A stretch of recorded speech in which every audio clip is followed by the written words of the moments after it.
Hi everyone, welcome to the institutional data breakdown session for tomorrow. ఈ రోజు మన pre market analysis మీకు live మార్కెట్లో బాగా హెల్ప్ అయింది అనుకుంటున్నాను. అండ్ అదేవిధంగా 12 అవర్స్ ముందే మనం డేటాని బట్టి డీకోడ్ చేసి డేటా బ్రేక్ డౌన్ చేసి ట్రేడ్ని ఎలా చేయాలో ప్లాన్ చేసుకోవడం వల్ల చాలా వరకు ఫోమో తగ్గించుకోవచ్చు. అండ్ ఏదైతే లెవెల్స్ మనం ప్రెడిక్ట్ చేస్తున్నామో ఎగ్జాక్ట్గా ఆ లెవెల్స్కి రెస్పెక్ట్ చేస్తే ఈరోజు ప్రైస్ అయితే మూవ్ అయింది. అండ్ మనం అబ్జర్వ్ చేసుకున్నట్లయితే ఈరోజు టూ లాంగ్ ట్రేడ్స్ అయితే మనకు లాంగ్ ఆపర్చునిటీస్ అయితే దొరికినాయి. అండ్ ఒకటి వచ్చేసి 1:3.25 ఆ రేంజ్లో ఉండే. And second one is like 1:3 ratio అనమాట. అండ్ మీరు ఏ ట్రేడ్ తీసుకున్నారో ఒకసారి కమెంట్స్లో అయితే మెన్షన్ చేయండి, సో దట్ వేరే వాళ్ళకి కూడా యూజ్ అవుతుంది, కాన్ఫిడెంట్గా ట్రేడ్ తీసుకోవడానికి ట్రై చేస్తారు. These were the levels. So ఈ లెవెల్ నుంచి ఈ లెవెల్ వరకు ఒక ట్రేడ్ ఉండే. And at the same time ఇక్కడ ఎక్కడైతే బుల్లిష్ పియర్సింగ్ వచ్చిందో ఫస్ట్ హాఫ్, ఈ బేరిష్ సో బిగ్ ప్లేయర్స్ ఎప్పుడైనా పైకి వెళ్ళే ముందు వాళ్ళకి లిక్విడిటీ కావాలి కాబట్టి ఫస్ట్ ఓపెనింగ్ క్యాండిలే ఇక్కడ 9:15 క్యాండిలే బేరిష్ని మూవ్మెంట్ అయితే తీసుకొచ్చారు, సో దట్ రీటైలర్స్ అందరూ ఇంకా బేరిష్ వెళ్ళిపోతుందని పొజిషన్స్ యాడ్ చేస్తూ ఉంటారు. అట్ ద సేమ్ టైం వాళ్ళు రివర్స్లో పైకి వెళ్ళిపోయినారు. అండ్ ఇక్కడ కూడా మీరు అబ్జర్వ్ చేసినట్లయితే సేమ్ వే, ఇక్కడ లిక్విడిటీ లేదు వాళ్ళకు, ఇక్కడ లిక్విడిటీ తీసుకొని మళ్ళీ పైకి వెళ్ళినారు. సో ఇన్ కేస్ మనం ఇక్కడ ఈ స్టాప్ లాస్ తీసుకొని ఆర్ ఈ స్టాప్ లాస్ తీసుకొని చేసినట్లయితే ఈ ఏరియా వరకు 1:2 1:3 రిస్క్ రివార్డ్ రేషియో అయితే పిక్ చేసుకోవచ్చు. And at the same time ఈలో పెట్టుకొని కూడా 1:3 ఈ ట్రేడ్ కూడా తీసుకోవచ్చు. అండ్ రేప్ సో రేపటి కోసం డేటా ఎలా ఉందో ఒకసారి చెక్ చేద్దాం.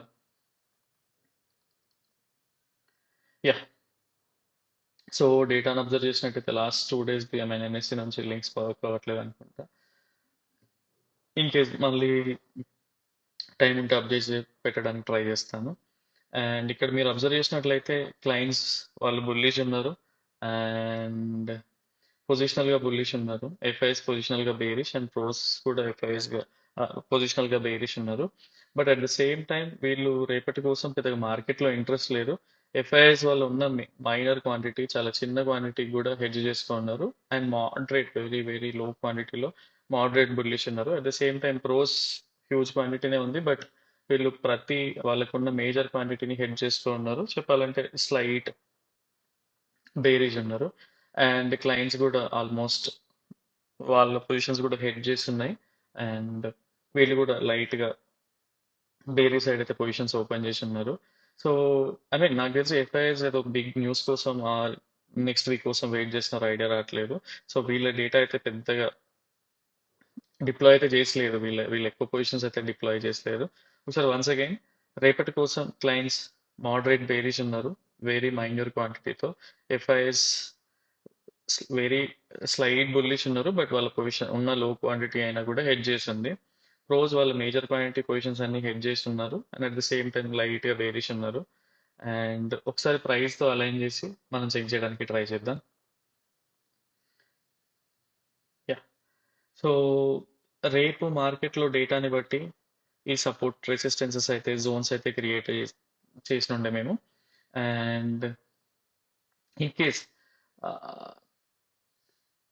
నాకు తెలిసి సో 25,000 అనేది మ్యాక్స్ పెయిన్ కింద కన్సిడర్ చేస్తున్నాను. అండ్ రేపు మోస్ట్లీ డేటా సైడ్ వేస్లో ఉండొచ్చు. ఇన్ కేస్ 11 AM తర్వాత ఆర్ ఒకసారి వాళ్ళ ఎగ్జిస్టింగ్ పొజిషన్స్లో ప్రాఫిట్ బుక్ చేసుకున్నాక కొంచెం వోలటైల్ సిచ్యువేషన్స్ కూడా రావచ్చు. ఇన్ కేస్ నేను ఎప్పటికీ బుల్లిష్ కన్సిడర్ చేస్తానంటే ఈ ఏరియా నుంచి ఎప్పుడైతే రివర్స్ ఒక బుల్లిష్ ప్యాటర్న్ ఫామ్ అయ్యి ఈ ఏరియా వరకు వెళ్తుందో అది బుల్లిష్గా కన్సిడర్ చేస్తాను till these levels.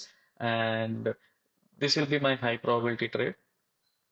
And next in case price gap up open అయ్యి ఆర్ ఈ రేంజ్కి వెళ్ళి ఈ రోజులానే ఇక్కడ ప్రైస్ సస్టైన్ అయ్యి ఒక వాట్ వి కాల్ కన్ఫర్మేషన్ ఇచ్చి పైకి వెళ్తుందో దీన్ని బుల్లిష్ ట్రేడ్ కన్సిడర్ చేస్తాను, but this will be my లో ప్రాబిలిటీ. అండ్ బేరిష్ ఎప్పుడు కన్సిడర్ చేస్తా అంటే ఈ 50% రిట్రేస్మెంట్ ఏదైతే ఈ సపోర్ట్ సిస్టమ్ ఉందో ఈ సపోర్ట్ బ్రేక్ డౌన్ అయిపోయి కిందికి వస్తుందో టిల్ దీస్ లెవెల్స్ నేను బేరిష్ ట్రేడ్ అయితే కన్సిడర్ చేస్తాను. అండ్ రేపు ఎక్కువగా ట్రేడ్లో వాట్ వి కాల్ 1:3 1:4 అయితే చూడకండి. 1:1 1:2 ఈజ్ ఎనఫ్ అనుకుంటా. అండ్ ఆప్షన్ బయింగ్ అసలు చేయకండి. సో ఎందుకంటే మేజర్ క్వాంటిటీలో పొజిషన్స్ లేవు. And in case OA support చేస్తూ 11 AM తర్వాత బిగ్ బ్రేక్అవుట్స్ ప్లాన్ చేసి కన్ఫర్మేషన్ వస్తే తప్ప ఆప్షన్ బయింగ్ చేయకండి. At the same time higher లెవెల్స్లో లోవర్ లెవెల్స్లో ట్రేడ్ చేయడానికి అయితే ట్రై చేయకండి. ఇది నా వ్యూ. అండ్ మీకు ఇంకా ఏమైనా టాపిక్ పైన ఇన్ఫర్మేషన్ కావాలన్నా, ఇంకేమన్నా న్యూస్, వాట్ వి కాల్, ఇంకేమైనా సపోర్ట్ కావాలన్నా ఒకసారి కమెంట్ చేయండి, సో దట్ నేను రిప్లై చేయడానికి ట్రై చేస్తాను. And this will be my view. So I'm not a SEBI registered advisor. This is purely for educational purposes, not for investment advise or something. So మీకు ఈ analysis help అయింది అనుకుంటున్నాను. And ప్రతి ఒక్కరు ఎవరైతే అబ్జర్వ్ చేస్తున్నారో వాళ్ళందరూ 1-2 minutes చూస్తే మాత్రం మీకు అర్థం అవ్వదు. ఏదైతే ప్రిడిక్ట్ చేస్తున్నామో, ఏదైతే మనం మార్కెట్లో అప్లై చేస్తున్నామో స్ట్రాటజీస్ కానీ, ఏదైతే మన డేటా బ్రేక్ డౌన్ సెషన్ వచ్చే ఇన్పుట్స్ అని అప్లై చేస్తున్నామో అది క్లియర్గా వింటేనే మీకు అర్థమవుతుంది. 1-2 minutes విని మీరు ట్రేడ్ చేయాలనుకుంటే మాత్రం బిగ్ లాసెస్ని చూస్తారు. So be careful. వీడియోని ఫుల్గా అబ్జర్వ్ చేస్తే ఒక 1 month తర్వాత మీకు కూడా స్లైట్గా ఐడియా రావచ్చు. అండ్ ఇన్ కేస్ మీరు డేటా బ్రేక్ డౌన్ ఈ సెషన్స్ కానీ క్లాస్ కానీ నేర్చుకోవాలంటే ఒకసారి మెసేజ్ అయితే చేయండి. Soon we're going to launch this course as well. Yeah, ఇప్పటికైతే ఇది మీకు హెల్ప్ అవుతుంది అనుకుంటున్నాను. అండ్ యా, రేపటి వీడియోలో మళ్ళీ కలుద్దాం. Till then, bye bye, take care.